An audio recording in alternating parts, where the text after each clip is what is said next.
Hello, guys. Welcome back to another episode of the Evolve podcast where we have interesting and insightful conversations. Today, I'm really pumped because we have an incredible guest on today's episode. Elizabeth Ann Walker is my mentor, and she pretty much taught me everything that I know. A really incredible person. And so I'm really thrilled to have Liz on today, and we get to talk about so many different things. So Liz, thank you for being here. You've gone all squishy. I love a bit of squish in the morning. Don't, you make me cry. I know. I'm like, where are we going with this? Hello, you should not have worn mascara. Okay. It's been an absolute pleasure to mentor you for as long as I have, and to see you go from such an incredible person that had, I would say, minimal fulfillment to now having a level of fulfillment that you know you deserve and that you always want to be at. Like, it's like, okay, cool, here's the standard now. Oh, yeah. And I love that. Oh my gosh. When I think back to when I first met you and walked into that room, I was a lost soul, you know? Yeah. I had a lot of shit going on. I was just not living up to my potential in any way at all. Yeah, and I think that's something that happens for a lot of people in society where, life's not bad. It's just not good. Mm-hmm. And so people then, I don't know, create it as that is good. And that's just what it is. And that's just what it is, and there's nothing I can do about it. It's just the way it is. We're just in that phase of life. We're just in that area right now. And it's like, no, you can set your standards and have them so high that you consistently meet them and that life falls into line rather than you falling into line with life. What's really interesting too is that people get kind of sucked into the norm of society and the norm of their upbringing and what they've seen around them, not recognizing that there's more available if they choose to change. Yeah, someone said to me the other day, a client said, I'm really struggling to feel joy at the moment. And I'm like, well, what are you doing that's joyful? And they kind of just looked at me and went, oh, well, I guess I'm not. And I'm like, well, how do you expect to feel joy if you're not doing anything that's joyful? You actually have the choice. And they're like, you know what? This is so sensible, and I've never really thought about it. I guess to have joy, I have to do something joyful. Mm-hmm. It's to me, that's so obvious. And I think because we've been doing it for so long, the same for you, it's so obvious. If you're not feeling joy, go do something that creates joy. Mm-hmm. It seems so basic and simple when you say it like that. Yeah. And I think a lot of people are listening to this probably right now being like, oh, shit. Yeah, because it's because in their head they have, especially we're recording this right before Christmas, right? So and I don't know when it's going to be released, it doesn't really matter. But right before Christmas, people are like, I have to do Christmas. I have to get the food shopping done. I have to get the presents done. You don't have to do any of that. You don't actually have to. You actually don't have to. Mm. Someone might get upset at you if you don't. However, you don't have to. And it's this rhetoric of I have to, I need to, I must. No, that's not true. Or I don't have a choice. I can either go to work and pay my mortgage or not go to work and not pay my mortgage. Well, there's another option. Sell your house and not pay your mortgage and not go to a job. Right. People get so caught up in what they think they should be doing based off what everyone else is doing, which is formed off programming. Yep. Yeah.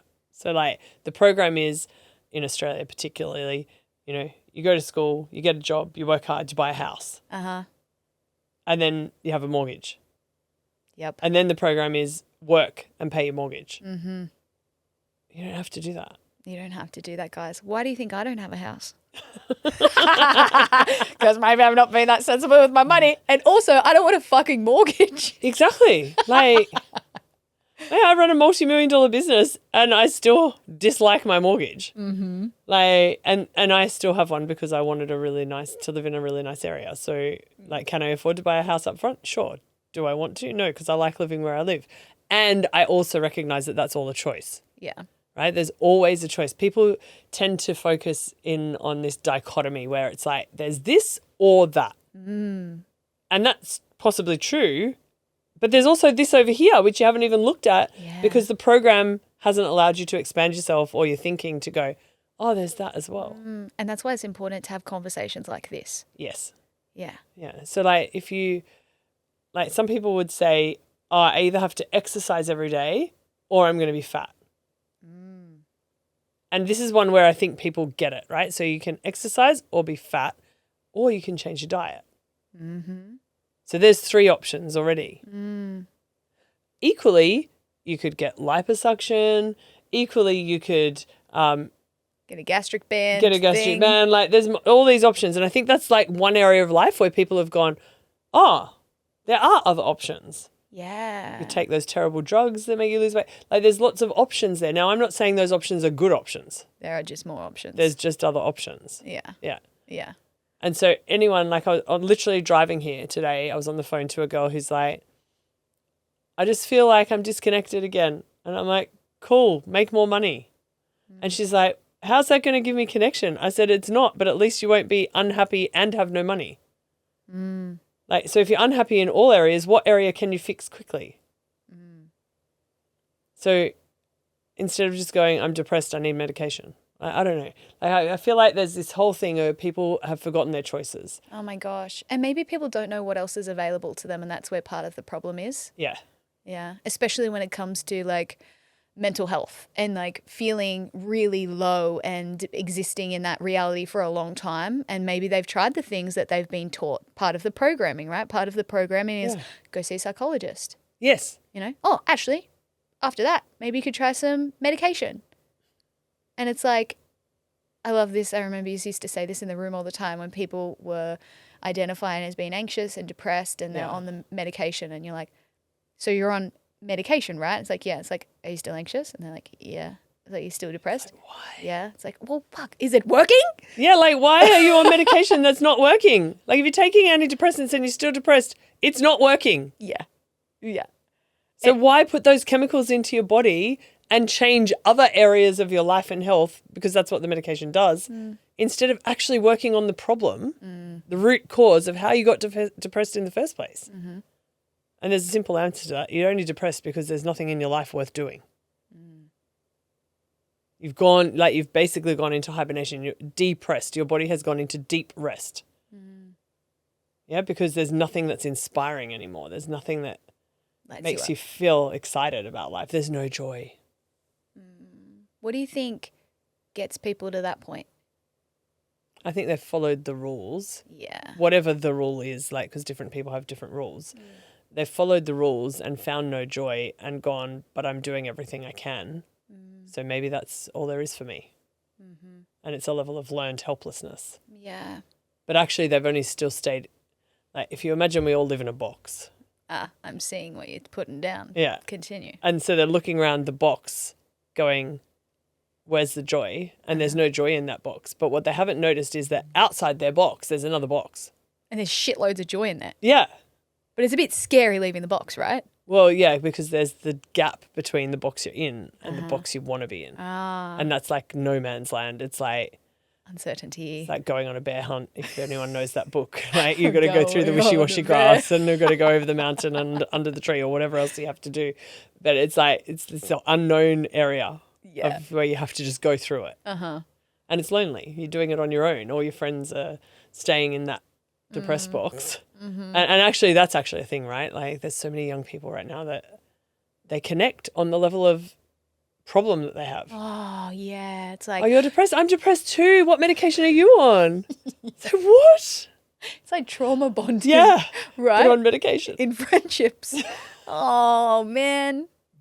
I get it though. Okay. And I definitely hold a level of compassion for the people that are in no man's land. Yeah. Yeah. Like I've got a friend at the moment and she's just broken up with her boyfriend. And she moved to Australia with her boyfriend. Oh, yeah. Right? So it was like they travelled for a year, then they came and settled in Australia. And so he's been her family here. Yes. And he's treated her really poorly. Like she should have broken up with him and she did. And he's cheated on her. He's done some terrible things to her and spoken about her poorly, spoken to other people about her poorly. Yeah. Called her all sorts of names. So she needed to leave. However, she's now doing the whole, do I go back to England? Because I just want to be with my family, because she's looking for support, right? And this is an example of the box she was in of a relationship and living in Australia the lid's been opened because it's like, okay, that's not the box I want to be in. I don't want to be in that horrible relationship anymore. Yes. So the lid's open on the box. And now she's looking out of the box and she's going, oh, to get to the next box, which is where I look after myself, where I decide that I want to be in Australia on my own. Like, that's appealing, but feels scary. Mm-hmm. But if I look at the old box that I got out of before this one, that's where my family is, and they'll love me and they'll care for me and they'll look after me. Maybe I should just go back. And I was explaining to her this morning that she's running away if she goes back. And it's like, I get that you get support there, but you can get support here. You can use a coach. Like, running back to your family isn't necessarily the best idea. And I said, and equally, I'm just being devil's advocate right now. If you want to go back to your family, go back to your family. Yeah. But if you're thinking that you probably want to stay here, the minute you go back to the UK, there's going to be a reason to stay there. Yes. And that's the bit that's making it feel like you're running away. How do you decide, or how do you figure out the difference between like your intuition or like guidance from your higher self in a situation like that opposed to your head and maybe ego? Is it what you want or is it what you think you should do? Is one way. Also, intuition is never, like, it's never going to direct you in the easy route. Yeah. So if your intuition is saying, my intuition is saying go home to England in this scenario. No, that's it's not not your intuition. No, that's it's your not. safety. That's your unconscious mind functioning from safety. It's your amygdala going, keep yourself safe. Go home. You know it's safe there. Yeah. Whereas your intuition is probably screaming at you to stay in Australia and learn how to do it on your own. But that feels unsafe. Mm-hmm. Interesting. Which is why people stay up all night going, should I, shouldn't I, should I, shouldn't I? Yeah, they go. Because like, it's the battle between their intuition and their head. do you have any kind of, I guess, advice for people to be able to, or like a practice or something to kind of tune into their intuition? Yeah, definitely. So intuition is not a thought. So in the definition of intuition is direct cognition. In other words, the decision comes like that. So a great example of this is you're walking down a dark alleyway and you start running. That's intuition. Walking down a dark alleyway and turning to look behind you to see if something's there, that's your head. Ah. Right? Because you've thought, I should look behind me in case someone's there. That's not intuition. Intuition would be the gut feeling and running. Ah. Because you'd felt it. Yeah. Okay. Yeah, so it's direct cognition. In other words, the feeling happens and the action happens straight away without sizing up whether it's right or not. That's actually true intuition. You can get intuitive hits that are not intuition. So intuitive hits of, hey, maybe I should go to Costa Rica, right? Like you had. But the thing is, as soon as you got that hit, you started planning it. So it was a hit. There was some logistics to figure out. It was still intuitive and you still acted straight away.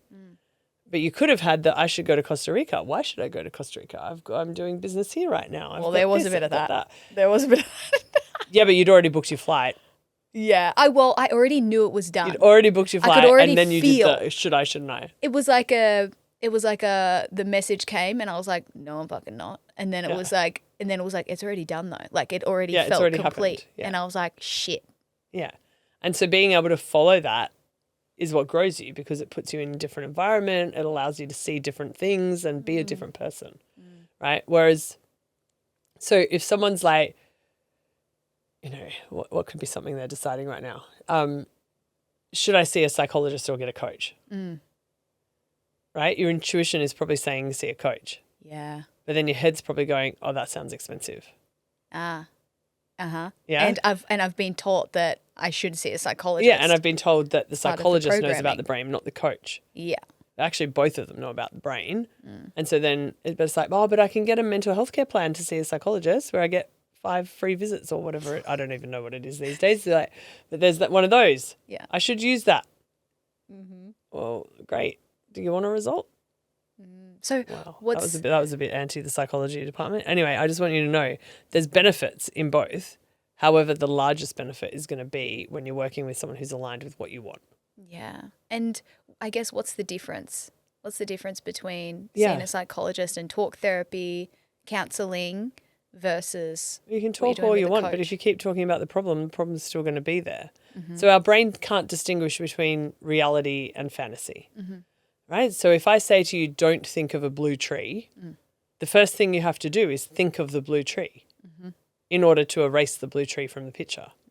So we can't actually tell whether it's fantasy or not. So when we go and see a psychologist and we talk about our problem over and over again, then we go home, the next week we go back and we talk about our problem over again, what we're doing to our body is actually reinforcing the problem because that's all we're focused on is the problem. When you see a coach, you're going to look at the solution. And so your focus is going to be on the solution. It doesn't mean the problem doesn't exist. The focus is going to be on the solution, which means the problem can actually start to change because you can see that there's light at the end of the tunnel, for example. If you go to talk therapy where it's just talking it out, look, there's a level of value, I guess, in getting it out of your body. However, largely, that's all you've done. It's still going to be there messing you up because the program hasn't changed. And that's why, like, some people can go to I don't know, like, let's think about what they could go to. They could go to a festival, right? And they feel great. And I'm talking about no drugs, no alcohol, just going to a festival, enjoying the music, like, and they feel great. But the minute they walk out of the gate, they feel bad again. It's a temporary fix. And that's the same with that talk therapy, with a lot of psychology. It's just a temporary fix. Because it doesn't deal with the root cause. It doesn't deal with the underlying program. I can make sense of that in my own exploration of trying to feel better. Like before I actually found NLP and coaching, I was doing all of these different things to try to feel better. Yeah. You know, hypno and kinesiology, and those were good. Like they helped open my mind up to the unconscious mind. It was like kind of my first introduction to it. Meditation and this and that and whatever. And it was like, it supported me in the moment. Yeah. And then it didn't go deep enough. It didn't change your life. No. Yeah. And that's the thing. Like, there's so many meditations online, for example. Like, you can type in anything really and go meditation on this. And it's a beautiful guided meditation. But if we really chunk down, meditation is actually the absence of thought. So those guided meditations are leading us into a state where we could get to a place where we could have absence of thought. But the guided meditation itself isn't true meditation. Like, if we were to talk to the masters of meditation, they actually go into an alternate state, an alternate reality where there is nothing. They're literally in the void. And that's what true meditation is, right? So everything that we're labeling meditation isn't really it. The same as everything. Right? It's mindfulness, yeah. Everything that we're labeling depression probably isn't really it. We're probably labeling trauma. Yeah. And until we actually get to the root cause of it and unlock that and show all paths for alternative solutions, then we're not actually dealing with the problem. We're just putting a blanket on the problem. And this is where coaching comes in. Correct. Because you actually get to the root cause. And that's the difference between psychology and coaching, is that you're working with the unconscious mind as well. Yeah, rather than the conscious mind. The conscious mind, just talking about it. The conscious mind is just programmed. Yeah, so we want to work with the unconscious mind and change the underlying program so that then the conscious mind can change as well. Yes.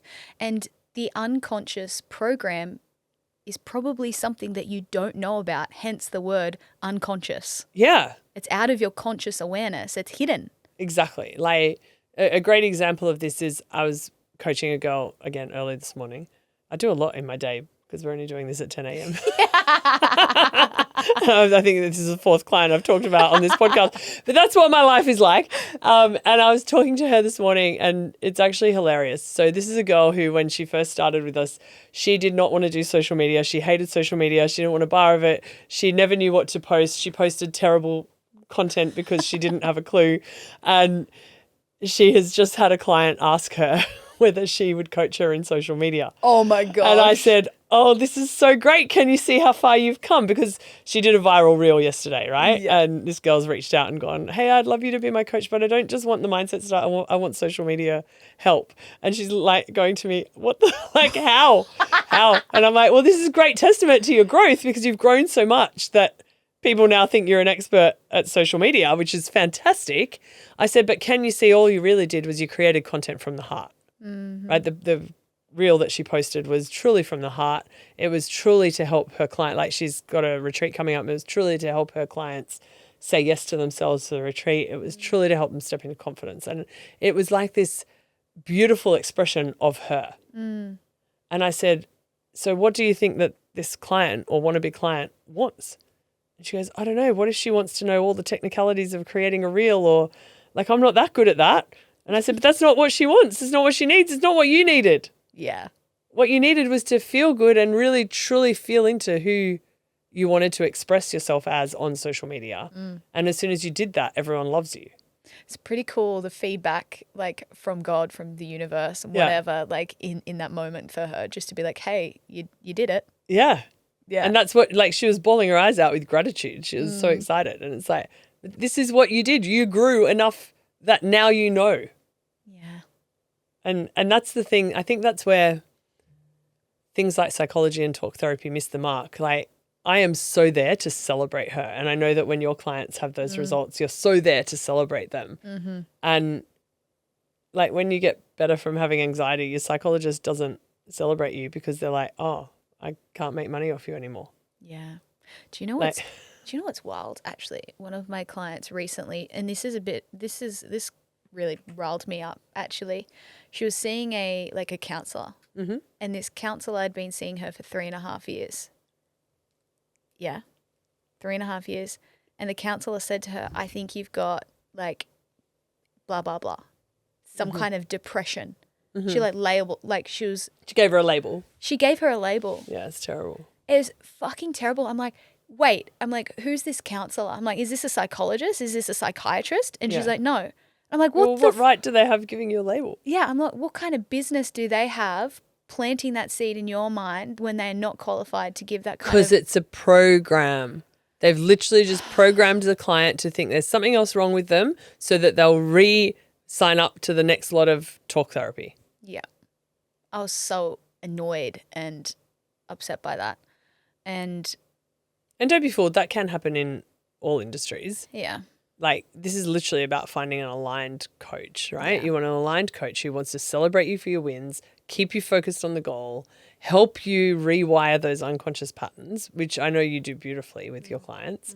It's like, how dare someone tell, like, it's like this happens in schools a lot for the parent. I know you have like quite a few women my age listening to your podcast, and like their kids are going to school and the school will go, oh, I think your kid has ADHD, or I think your kid has autism, and it's like, just pause, just hit the pause button for a minute, look at your child and go, do you think there's something wrong with them? Or are they just usually a little boy who likes playing outside and hates sitting in a classroom? Yeah. There's nothing wrong with that child, just needs to play. Yeah. So I think when we think about this, like if someone's labeling you or your child or a friend, it's like, do you want to be like that person? Like, do you actually, like, I talk a lot about success and wealth creation and how to build yourself from those negative programs into a wealthy person. And by wealth, it's like your definition of wealth, not my definition of wealth. My definition of wealth is for me. Your definition of wealth is for you. And whatever that looks like for you, I'm going to help you get there. And equally, you do this with your clients too, right? It's like what their definition of happiness, that's what you're aiming for. Yes. It's not for your definition of happiness. So the minute that someone else tries to define the box that you want to jump into, that's not for you. You define your own box and then you utilize a coach to help you get there. Yes. Yeah. Yeah. And I think that's the biggest difference, is that psychology, psychiatry, talk therapy, they define the box, which means that as you jump through hoops to get into the box, you're never going to be satisfied because you didn't design it. Whereas if you design what your next level you looks like, you've created the box. It's then simpler to step into the box with the help of a coach. 100%. Yeah. And just within that conversation, just bringing to everybody's awareness, like, you get to decide what you pick up and what you put down. Yes. Like, if someone's coming at you with an opinion or an idea or a label, that is formed off their past experiences and It's their actually own their traumas limitations. and fears, their limitations, right? And so just be really discerning with what you choose to receive from people. Yeah. And part of that is increasing your level of self-awareness and be like, is this for me? Yeah, it's like you and I were both nurses in our past lives. Yeah. In this lifetime somehow. I don't know. It feels like forever ago. It does. However, we did do it. And like, I know when I first became a nurse, if someone told me that they had green snot, I'd be like, oh, it's definitely viral. You've got a viral thing. Yeah. And like, that's not even true. Like it could be viral or bacterial. But the thing is you get this opinion when you learn something of having to help everyone and diagnose things. Oh, you've got a pain in your side? Oh, you've definitely got appendicitis. Like, you become, and this is what happens in the medical system because you're constantly risk managing. You're looking for the problem. And when you look for the problem, you'll find the problem. If you look for the solution, you'll find the solution. So if you're there going, oh, maybe I have depression, well, that's great. You're now looking for a problem. But if you looked at your symptoms and went, I feel a bit flat, I feel a bit low, I feel like I don't want to do anything, what's the solution? Oh my gosh, I see this with people all the time identifying with ADHD. Yeah.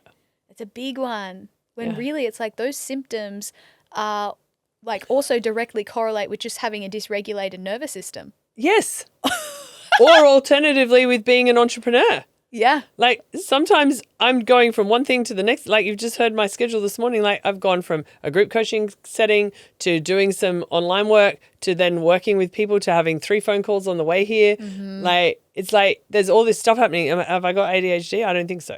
I can relate to that as well. Like yesterday I opened up my laptop and I was in one tab for 1 second. And I was like, oh no, I'll go to this tab and then I went to this tab and this tab. And I'm like, so funny. Like However, the difference is you're functional in all of them, right? Yes. And that's the difference of a regulated nervous system and of a brain that is unconsciously working to support you than to hinder you. Yeah. And that's what, like, you're so great. I love the fact that you combine mindset work with the nervous system work because, your brain is in charge of your nervous system. Yeah. Who would have thought? So if you're doing one in isolation to the other, you're not quite doing it right. By doing the mindset and the nervous system regulation, you're giving a whole body service, which your clients can benefit from greatly. Yeah. Yeah. Thank you. It's so important. Yeah.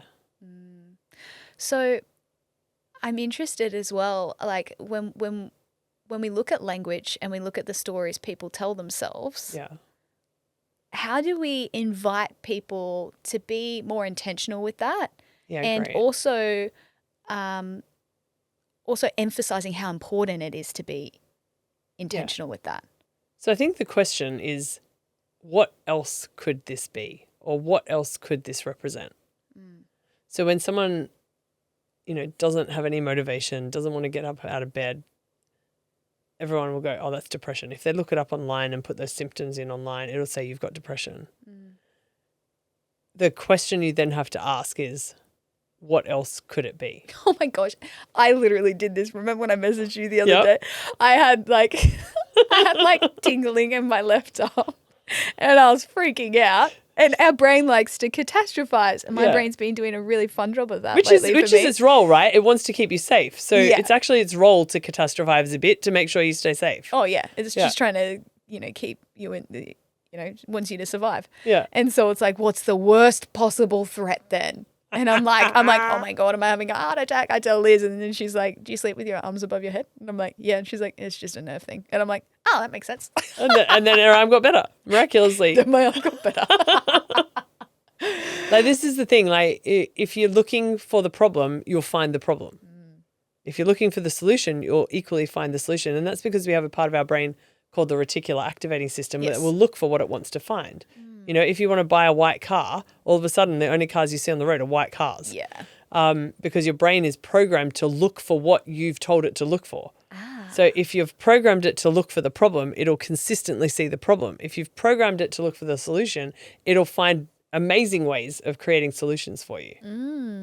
So when we look at that and also setting goals for ourselves, this is what I see with a lot of people. They know what they don't want and they know what hasn't worked because it's been painful. Yes. And people forget or maybe just don't know that it's important to be like, well, what do I want? Let's just say you've been in a shitty relationship and you have a history of the same kind of guy and the same kind of treatment. You're like, I don't want that, I don't want that, I don't want that. Yeah. But you've never actually stopped to be like, well, what do I want? How do I decide to be they've treated? stopped to go, what do I want? But they haven't actually decided that that's all they'll accept. Ah, yes. Yeah, so in dating, you see this a lot when people are dating. It's like what they want, and particularly, like I'm gonna like create an age group. So particularly between 26 and 35-year-old women, a lot of them want a husband. and they want to have children. And so, oh my God, I'm so sorry. It's so fun. Can we delete that out? This is important. No. Actually not. It's just... No, I mean, I love it when we get a little alarm or something, it's basically saying, hey, listen to this. It's the only number that's not on my daughter-in-law who is, it's the grandchildren. It's like, it's the only number that's not on silent. But whenever, like, you know, you say something and then a siren goes off, it's hey, tune in. I'm listening. It's like, to hey, this. listen to this. So it's like, listen to this part. Yeah, and now I've forgotten what we were saying. So you're talking about there's a group of women that want to get married. So this group of women, so they're 26 to 35. They want to get married. They want to have children. And they'll go on a date. They won't talk about wanting to get married or have children because they're scared they're going to talk, they're scared they're going to make the guy run off. Mm-hmm.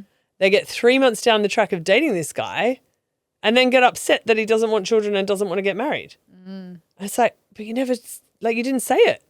Yeah. Like, put your intentions out there. Like, when I met Simon, my husband, I said exactly what I wanted. Mm. Like, exactly what I wanted. Now, he didn't really listen that well. He didn't realize I was so driven. He didn't realize his life was going to be a whirlwind of success. However, he wanted a woman who could hold her own. Like, one of his things on his list about what he wanted was a woman who could hold her own. I can definitely hold my own. Oh, yeah, she can. Yeah, and so you have to look for what you want. Put it out there. Like, this is actually what I want. Mm. Like, if you really want a husband and you're dating boys who are not ready for husband material, like, stop. Yeah. It's not congruent, right? It doesn't make sense. But I want to be connected and I want to experience, I want to have sex, whatever it is that you want. Well, cool. But you're actually telling the universe on an energetic level, I want a husband and not yet. Yeah. It's like we're constantly having a conversation with the universe. The universe doesn't listen to what we say. No, it listens to what we do. It listens to what we do. Yeah. So it's like, what kind of conversation are you having through your actions? Yeah. You say you want one thing and then you're fucking around doing something else. Yeah. Or you say, I really want to be fit and healthy, and you go to the gym every day of the week, and then on the weekend you go get wasted. Right. Like, what? Like, that's not fit and healthy. Do you know what's interesting? When on that topic, I had this big realization the other day. I was going for a walk and I made a new commitment to myself to do 10,000 steps a day, and I've been loving it. I've had my back recently, so that kind of sucks. But I'm on this walk and I'm looking down at my legs and I'm like, oh, looking at like some cellulite and be like, gee, it'd be so nice to have more muscle tone. Yeah. And then like thinking of my friend who's recently been on this crazy fitness journey. She's got put on so much muscle. I'm like, wow. And then I just had this realization. I was like, it's not your fucking body. Your body will do whatever you want it to do. Yes. Your body's perfect, sis. Yes. It'll follow the instructions. You just need to do the work. And then I was just like, oh my gosh, I've been like hating on my body when it's not my body's fault. No, it's your fault. If I want muscle, I just got to build some fucking muscle. I need to educate myself and eat more and actually train. And actually train hard. Yeah. Like when I used to do flying trapeze as a sport, right? And I had massive shoulders, massive deltoids, massive traps, great, I don't know if people, like, I'm assuming you have some gym people on your, like, listening to your podcast, serrata anterior. I had these great, like, I had a great 8-pack, not a 6-pack. I had an 8-pack. Yeah. And I don't have that anymore. I still know I'm capable of it. Do I want to hurt my body all day, every day, climbing up a ladder, swinging on a swing? No. Things can change. Yeah. And so I do the 10,000 steps a day thing, right? And this year, like, so I had, I did flying trapeze. Then I had a series of operations that made me really unwell in a wheelchair, things like that. So that put a halt to health being one of my values. And at the beginning of this year, 2025, I put health back up in my values, put it right at the top, and went, okay, the non-negotiable is 10,000 steps a day. And what's great about it is the weight release has been consistent. Yeah. Yeah. It's not big. It's not fast. It's sustainable. Yeah. And that's exactly what I wanted, because I'm like, I know how to go over the top with anything. Yeah. I've done it in business. I've been an Australian champion in 3 different sports. I've done all of that stuff. I know how to do it excessively. And I'm like, I actually want weight release that's sustainable. Yeah. Because, I could work out how to drop 20 kilos in 2 months and it wouldn't be healthy. Yeah. It'd be stupid. And that's where it comes down to, like, the motivation changes. Yes. And it gets to be more about self-love and longevity and like a deep reverence and honoring of your body. Yeah, and I want it to be something that when I'm running trainings, which I do 5 times a year, I want it to be something that I can sustain through that. Yeah. Like, and going to the gym when, like, you know, some of my trainings, they start at, you know, for me, they start at 7:00 in the morning and don't end until 1:00 in the morning. Mm-hmm. Like going to the gym during that is not okay. Yeah. But walking from my house to the training room and home again gives me my 10,000 steps. Yeah. And that's okay. Yeah. Like, you know, and I can do that. It's sustainable. And then if I modify my diet, then things change like that too. Yeah. Like, you know, so I feel like it's a big journey to make a decision that is congruent with what you want rather than making a decision that is incongruent with what you want. So if you're saying you want to get healthy, then do healthy things everywhere. Yeah. Right? And that even includes the way you talk about yourself. Yes. That's a level of health, right? Looking down at your body going, oh, there's cellulite. If you're just observing it, that's fine. But if you're going, ew, there's cellulite, then that's like, okay, are you actually being healthy? Is that a healthy habit? And like you identified before, no, it's not. So you change it. Yeah. And you can change it because you're in touch with your unconscious mind and you know how to change the program. Mm-hmm. You know, for everyone out there, if they're looking at, you know, I want to get better, like if you're depressed and you want to get better, get up and make your bed every morning by 6:30 a.m. Yeah. Super simple. But if that's actually you, give it a try, because what's going to happen is you're going to actually have to get up, which means you're going to move your nervous system. Then do some breath work for a little while. Yeah. Then do a guided mindfulness meditation for a little while. Then do gratitude for the fact that you have a house, you have food, you have a car probably, you have a job probably. Like, have some gratitude for what you've got and then try being depressed. Yeah. Probably won't be able to do it. Put on a song and just make yourself jump up and down and dance. Dance like a crazy person. Dance is one of the most powerful tools. Yeah. You know, I found it to be a really powerful, like, manifestation tool. Do you know that little kids, before they talk, generally learn how to dance if you've got music on in your house? Yeah. Like when there's music on, little kids will just sort of start bopping to it. Mm-hmm. They can feel it. And so they learn to dance before they talk and sometimes before they walk. And it's like, there's a message in that. Like if that's something important to learn when you're that age, it's something important to keep. Yeah. To be able to move your body, and also like the power, like the medicine that is in music. Yeah. The energy that it can support you to create, like it's really powerful. And the emotion as well. Yes. Like the emotion that you can conjure up with the music and the movement. It's incredible how it's all just linked. Yeah. I really love seeing that. Yeah. Yeah. So when it comes to people considering what the best option is for them, like in terms of, you know, trying to come to a solution to their problems. All right, is it psychology? Is it talk therapy? Is it coaching? A lot of people find it hard to invest in themselves. Yeah. And I think this is where it's literally programming again. Yeah. So they have a money mindset, or they have a what you're allowed to spend your money on mindset problem, or they have a I'm not worthy problem, which then makes them not want to spend on themselves because they're not sure whether they'll get the result. Yeah. And the only reason they're not sure they'll get the result is actually because they don't trust themselves to do the thing. Right? Like you and I both know that anyone who works with us will get a result. Yeah. As long as they do the thing. Yes. The only reason that it can fail is if the person decides not to do the thing. And so the investment, they think it's paying for you. Right? They think it's, you know, 5 to 20,000, 30,000, whatever it is, however much money it is, right? $5,000, they think they're giving it to the coach. But they're not giving the $5,000 to the coach. They're giving the $5,000 to themselves.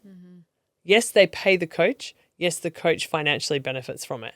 However, the person themselves is actually taking this action of, I believe in myself this much money worth. Yes. Yeah? So when they go to their $50 free psychology session, they're just saying, oh, this is what I'm worth. When they pay upfront, particularly for a coaching program, or even when they pay on a payment plan, they're consistently saying, I'm worth this, I'm worth this, I'm worth this. And that actually contributes to their success. Absolutely, especially like when we go back to what we were speaking about before, our actions is what communicates Yes. to the universe, and that's what creates change as Yep. well. It's like the message that you're saying, the conversation that you're having is that I am worthy. I am worthy. I am changing. I'm willing to change. So put your money where your mouth is. Yeah. Like, And what can we say to people that are encountering all of these different objections in their mind? I could put the money on a holiday, like, I could buy a house, or it could be go towards, this or this or this, the other so things this that I is the really thing. They're want. in that box where their current reality is the only thing that exists.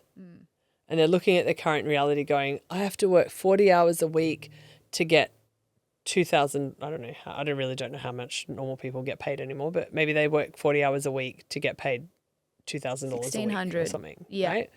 And they work hard. They feel like they work hard. And the reason they think they work hard is because they're doing something they largely don't want to do. Mm-hmm. Right. So it feels like hard work. Yeah. Well, I know that you and I work harder than most of them in terms of the level of time we want to invest in our business. But the difference is we want to. Yeah. Yeah. And so hard work becomes joyful. Yeah. Whereas hard work when you're doing something you don't want to do is It not feels joyful. hard. It's hard. Yeah. Yeah. And so it's this concept of they can't even see the box where actually if they believed something different about themselves, they might be able to create money a completely different way. Yeah. They might not need that job, or they might be able to stay in that job and enjoy that job because their mindset frame on that job is completely different. Yes. And so it literally, like, people think it's a risk to invest in themselves, but actually it's a risk-free thing. It's completely risk-free because you will get a result as long as you do the stuff. Yeah. And as long as you invest in someone that has what you want, Absolutely. They have to have what you want. Yeah. So you need to connect with the person that you're choosing to invest in and be like, 100%. have they gotten the results that I want? Like this is a fun thing that has happened before to clients of ours where they've paid a relationship coach that's not in a relationship. It's like, what are you doing? You're paying someone who doesn't know how to do it. Yeah. Mm-hmm. And they've been looking for an external relationship. Like, different story if you're paying a relationship coach who talks about relationship with self, that's different. But a relationship coach for, a couple relationship should at least be in a couple. Yeah. Because then they're living what you want and then you invest in them. Yeah. Yeah. And it's the same with, like, I imagine you've got a lot of audience that looks at your life and goes, I want that life. Yeah. They should be investing in you. And they should be actually going, hey, I want that. What do I need to do to be that? Yeah. Yeah. And they're potentially making up all different stories in their minds about not being able to afford it. Yeah. They have to ask themselves, what's the cost of not doing it? Exactly. And I recall the first time I invested in myself with you, Liz. Yeah. And I went through a similar thought process. Yeah. And I called you up. I didn't even really know what I was signing up for, to be honest. Right? I just knew that. The rest of your life. I didn't know what NLP was. I didn't know, I couldn't, I don't even really recall what we said on the conversation. I just remember being like, I'm 80 grand in debt. I have $9,000 and this course is like $3,000 around about. And I was like, shit, like that money, that $9,000 is for my debt. Yeah. And then I don't know if you said this. I wonder how much more debt you would have been in at the time, like now. Yeah. Like, you had $80,000 in debt, 3 years ago? Uh-huh. Imagine if you hadn't invested that $3,000. I don't reckon your debt would be paid off. No way. Yeah. No way. I'd probably be in more debt because I hadn't worked on the relationship that I had with money, and my behaviors and habits around money would remain the same. Yeah. Which was irresponsible and kind of ignorant. Yeah. Yeah. So it's an investment because it gives back. Always. It gives back. Yeah. And so I know what it's like to meet that resistance. And I like to think of it like this, it's like the universe will put a little bit of a challenge in front of the thing that you know that you need and the thing that you know that you want, to be like, you've been saying, like, your actions have been saying, I'm not worthy, I don't want this, I'm not good enough. You're all up until this point. Now you're trying to say that you're worthy and you want something different. Prove it. Yeah. Prove it to me. It's like, put a little test in front. Yes. And there's a little bit of a hurdle to jump over. And for a lot of people, that's the financial hurdle. Ask yourself, how much do you want it? Yeah. Like what happened? If nothing changes, nothing changes. If you change one thing, everything can change. Yes. And I remember when you invested in private coaching with me, because that was probably the more memorable conversation for me, where you were like, I'm 60 grand in debt. Because Yeah. by then you'd paid off 20. Yeah. And you're like, I'm 60 grand in debt, and you're telling me that you want me to invest. At the time it was $20,000. Mm-hmm. And I'm like, yeah. I think I had $7,000. Yeah. And I'm like, I did. I I'm- did. I had $7,000. I'm like, that's cool. We can put it on a payment plan. Yeah. And I paid. I'm like, the only reason you're not going to be able to pay is if you don't do the work. Uh-huh. And it was great too, because I was like, I made this commitment with myself and I decided, I was like, I'm worth this. Yeah. I'm investing and I will be able to pay this off. Like What's your debt like now, Ellie?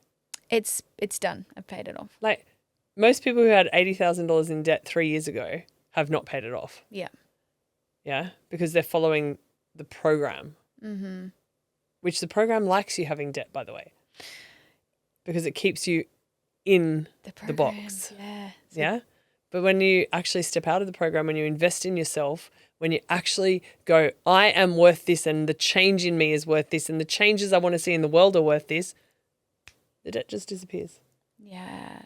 It's like the Matrix, isn't it? It is definitely the Matrix.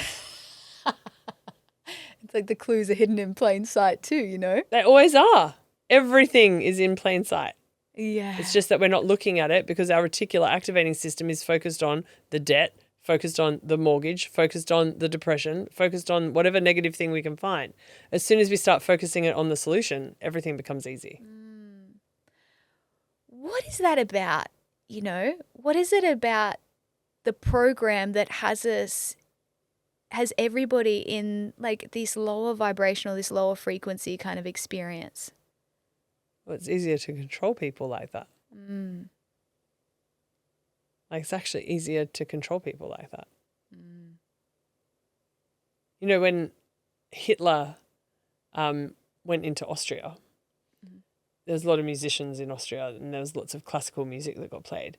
Hitler changed the frequency of the music and still allowed the music to be played through the speakers on the street. But he changed the frequency to bring everyone down energetically. Yeah. Because they would be easier to control if they were a lower vibration. Interesting. And that's what, like, truly, that's what this work does. Like, it will help you raise your vibration. Yeah. It'll help you raise your frequency. It's almost like, I like to think of this little analogy. It's like at the start of your life, you had a backpack put on. Yes. And this backpack, anytime something shitty happened that didn't feel good, a rock went into the backpack. Yeah. You've gotten Love to this a metaphor. point where you're like, fuck, this backpack's really heavy. No one taught you how to stop the rocks from going in or how to take them out. That's what you'll do with a coach. They're going to teach you. They're going to help you totally empty out the backpack for one, and then teach you how to stop any more rocks from going in. Or teach you how to put the backpack down. That too. Like you're probably carrying burdens that aren't even yours to carry, like generational stuff. Yeah. And how would you describe that happens, that we pick those things up? So part of it's the program and part of it is what we choose to believe in, right? So the program happens from the time we're about 3, where we learn that, you know, we do things the way our parents did it. Yes. And then at a certain point in life we go, actually, I don't really like how my parents did it. I'm going to do it differently. But we usually model someone else, like a friend or someone famous or something like that. So then we go, okay, cool, I'm going to believe in what they believe in. And we just keep picking up these ideas or these truths, right? So whatever we value, there's a series of beliefs that go around our values. So we have a value, say our value is love, there'll be a series of beliefs about love. Now, some people would have the value of love and all of their beliefs are super positive. But other people have the value of love and all of their beliefs around love are negative. And you may not realize that you have negative beliefs around love if they're unconscious. Yeah. Like me around commitment in the past, I was like, yes, I want commitment. I want this, I want that. When really, when I looked a little bit deeper, I realized that there was a different story about commitment that had been playing in the background that I wasn't aware of. Yeah. The commitment was unhappy. Yes. That it was living separately, that it was all of that these it was different going to things. be structured, like And just not the idea and the picture of what commitment and love looks like for a little girl. Yeah. You know? Yeah. And I think that's the thing is people's past experiences shape the way they see the future.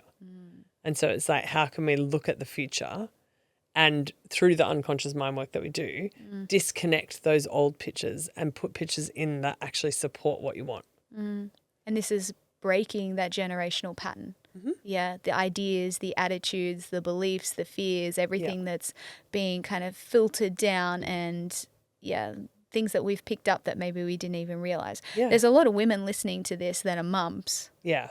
That are thinking, oh shit, I like the way my parents used to parent me, I'm choosing to parent my children in a different way. And that's why we're blessed to be in this technological age where there's more information and resources available to us to show us that there are other options. Yeah. And again, that's what a coach is going to do with you. Going to show you different options. Instead of it just being this or that, they're going to be this and this and this and potentially this too. Yeah.